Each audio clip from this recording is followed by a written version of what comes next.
The applause felt like breaking glass. From my seat at the back of the ballroom, I watched my brother, Ethan, accept an award on a brightly lit stage. At the Phoenix Grand Hotel, everything glittered.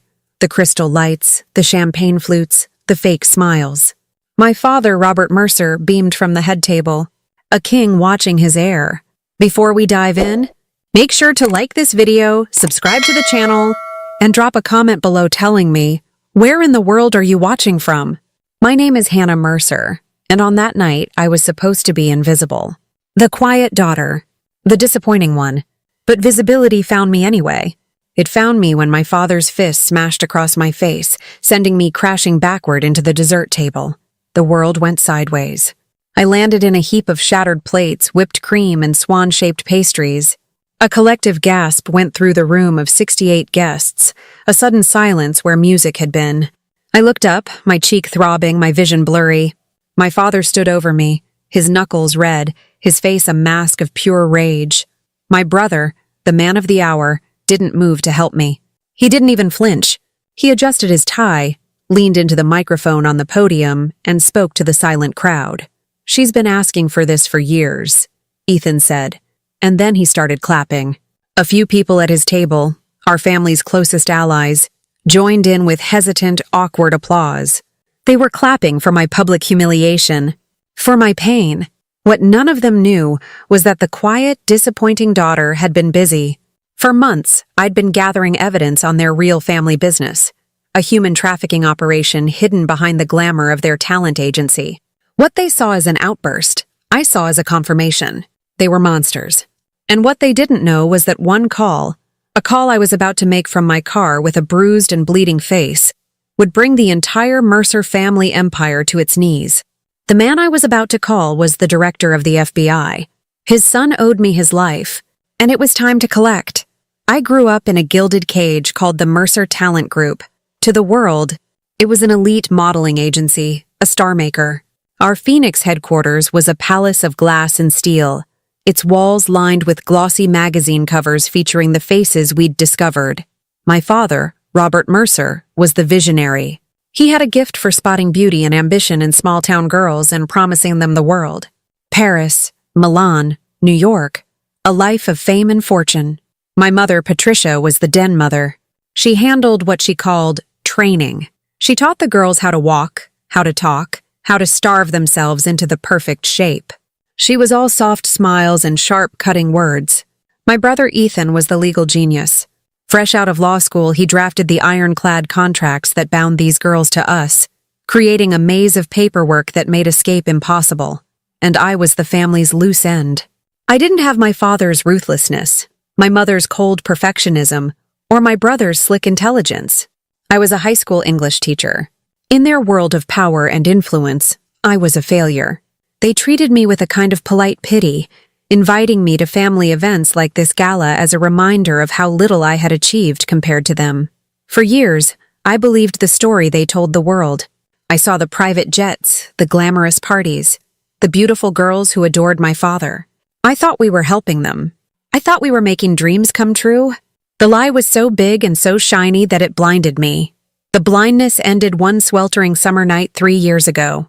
I was leaving a late parent-teacher conference when I saw one of the company vans parked in a dark alley behind a diner. I recognized the driver, a man named Marco who my father employed for discreet jobs. I was about to call out to him when I saw him shove a girl into the back of the van. She was young, maybe 17, and she was sobbing. I knew her face. Her name was Talia Price. She was a sweet girl from a farm town in Ohio, and my mother had been training her for what she was told would be her first big runway show in Milan. My mother had told me just last week, Talia is special. She's going to be a huge star. But the way Marco pushed her into that van, the way he slammed the door on her cries, it wasn't how you treated a star.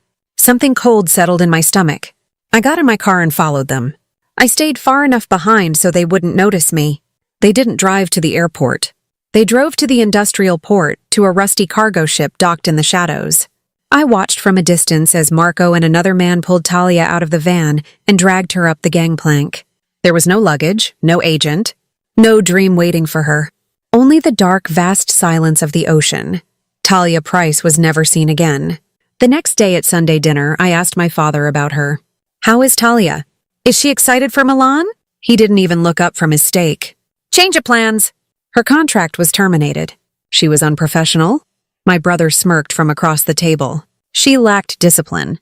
Some girls just don't have what it takes. They spoke about her like she was a faulty piece of equipment they'd returned. I felt the blood drain from my face. In that moment, I knew.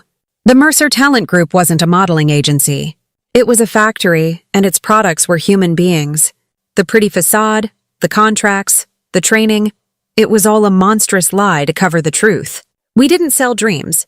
We sold people. That night, the old Hannah Mercer, the naive teacher, the compliant daughter, died. In her place, someone new was born. A quiet, patient hunter. I couldn't go to the police. My family's influence ran deep in this city. They owned politicians, judges, and half the police force.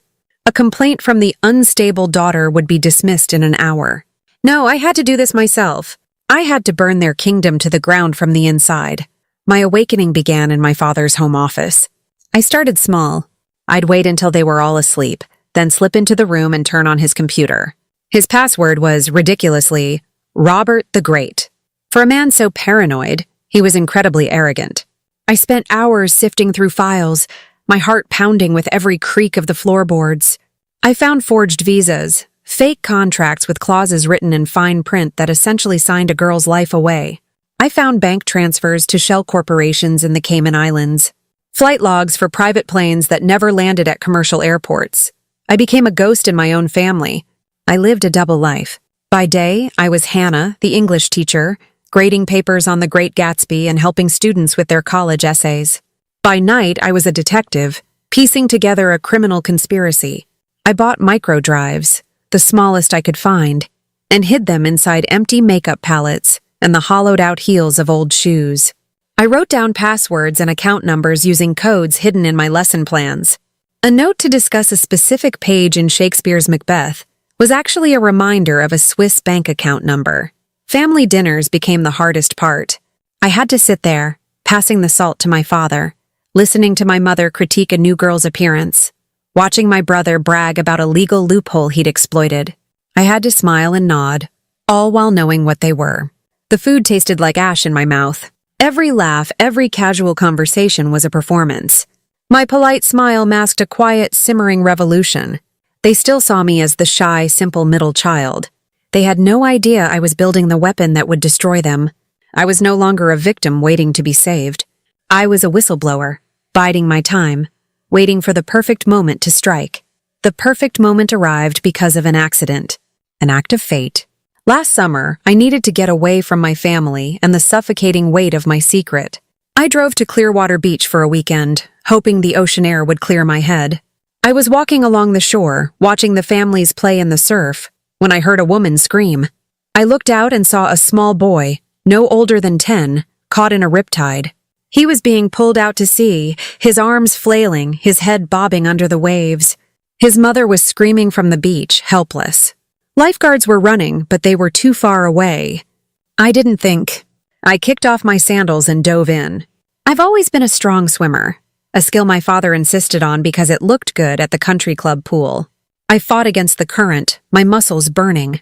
I finally reached the boy, grabbed him under his arms, and started kicking my way back to shore, keeping his head above water. It was exhausting. By the time we reached the shallows, I was gasping for air, my body shaking. Paramedics rushed over. The boy was coughing up water, but he was alive. His father, a man in a simple polo shirt and shorts, ran to my side. He grabbed my hands, his own hands trembling. "Thank you," he said, his voice thick with emotion. "You saved my son's life. My God, you saved him." We were at the local hospital later getting the boy checked out. The man introduced himself. "My name is Daniel Hart." The name didn't mean anything to me at the time. He was just a grateful father. As I was leaving, he pressed a business card into my hand. "I'm in federal law enforcement," he said, his expression serious. "I owe you a debt I can never repay. If you ever need anything, I don't care what it is, you call this number. It's my direct line." Don't hesitate, I took the card and thanked him. When I got to my car, I looked at it. It read, Daniel Hart, Director, Federal Bureau of Investigation. I stared at it for a long time. It felt like the universe had just handed me a key, a lifeline. For months, that card sat in a hidden pocket in my wallet. It was my insurance policy, my secret weapon, and I knew, with a chilling certainty, that the day would come when I would have to use it. That day was the day of Ethan's gala. I knew I had enough evidence. I had names, dates, and bank accounts. I had everything I needed to expose them. All I was missing was an endgame, a way to detonate the bomb without getting caught in the blast. Before the ceremony, I decided to give my father one last chance. It was a foolish hope, a final flicker of the daughter I used to be. I found him alone in a small private room off the main ballroom, pouring himself a whiskey. "Dad, we need to talk," I said, closing the door behind me. He sighed, not looking at me. "Hannah, if this is about you needing money again, the answer is no. Your brother is the star tonight. Don't ruin it. It's not about money," I said, my voice steadier than I expected. "It's about Talia Price and the dozens of other girls like her. It has to stop." His head snapped up. The friendly, charming mask he wore for the public fell away, and for the first time I saw the predator underneath. His eyes went cold and hard. "What did you say?" "I know what you're doing," I whispered. "The agency, the contracts, it's a front." "I know everything." He was across the room in 2 strides. He grabbed me by my hair, his fingers twisting into it painfully, and dragged me toward the door. "You think you're so smart, don't you? The little teacher. You have no idea what you're messing with." He yanked the door open and pulled me out into the grand ballroom, right into the middle of the cocktail hour. 68 pairs of eyes turned to us. The chatter died. "You want to expose this family?" he roared, his voice echoing in the silent room. "You ungrateful little brat! After everything we've given you!" That's when he hit me. The force of it was stunning. Pain exploded across my cheek. The world tilted and I fell into the desserts. Lying there, covered in cake and shame, I heard my brother's voice ring out over the microphone. Maybe now she'll keep her mouth shut. The sound of his voice, the casual cruelty of it, was worse than the punch. It severed the last thread connecting me to them. In that moment, the old Hannah, the one who craved their approval and feared their anger, died for good. They hadn't just hit me, they had set me free. And as I pushed myself up, I knew my evidence wouldn't just be going to the authorities. It was going live. I didn't look back. I walked out of the ballroom, through the gilded lobby of the Phoenix Grand, and into the cool night air. My face was throbbing, and I could feel a sticky trail of blood running from the corner of my mouth down my jaw. My dress was torn and stained with chocolate mousse. I got into my car and locked the doors. My hands were shaking so badly I could barely hold my phone. I took a deep breath, then another. The adrenaline was a cold fire in my veins. I pulled Director Hart's card from the secret compartment in my wallet. My finger hovered over the call button. This was it. There was no going back. I pressed the button. He answered on the second ring. Hart. His voice was professional, clipped. "Director Hart, it's Hannah Mercer. We met at Clearwater Beach last summer." There was a pause, and then his tone softened immediately. "Hannah, of course. Is everything all right? You sound—" "It's time," I said, cutting him off. My voice was low and urgent. "It's my family. They just assaulted me at a public event at the Phoenix Grand. I have to get out now. But I have everything. I have 3 years of data. Trafficking, payments, locations, names.